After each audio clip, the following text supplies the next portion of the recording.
నిధులు లేవు, సర్పంచ్ ఎలక్షన్స్ పెడితే మనకు సెంట్రల్ గవర్నమెంట్ నుంచి నిధులు వస్తాయని చెప్పి ఏదో ఒక సాకు చెప్పి ఎలక్షన్లు పోవాలని చూస్తున్నారు.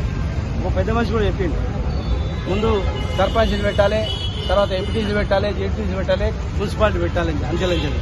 అంటే ఒక జూబ్లీస్ ఎలక్షన్ చూసుకొని ఒక వేవ్ బాగుంది, రాష్ట్రం మొత్తం కూడా పెడితే అయిపోతుందని అనుకుంటున్నారు. అది వేరు, ఇది వేరు.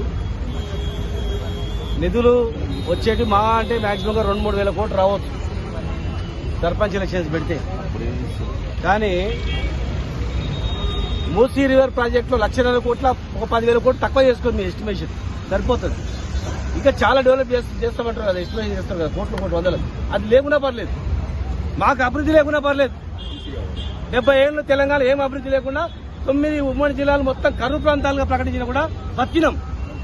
ఇవాళ ఇంకా ఏమైనా సరే బతుకుతాం, కానీ ఒక రిజర్వేషన్ మాత్రం ఇది రావాలి ఖచ్చితంగా. దీన్ని సాగు చెప్పి ఇట్లా ఖచ్చితంగా దీన్ని సాగు చెప్పి ఎలక్షన్లు పోతే మాత్రం ఎట్టి పరిస్థితుల్లో తెలంగాణ అగ్నిగుండం అవుతుంది. దీన్ని బాధ్యులు దోషులుగా ఖచ్చితంగా నిలబెడతాం.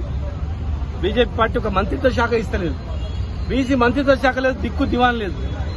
వాళ్ళంటే మళ్ళీ చేస్తామని చెప్తారు. మీకు దిక్తశుద్ధి నిరూపించుకోవాలంటే ఇది సరైన సమయం. మీరు బిల్లు పాస్ చేయండి, మీరు అక్కడ కొట్లాడండి.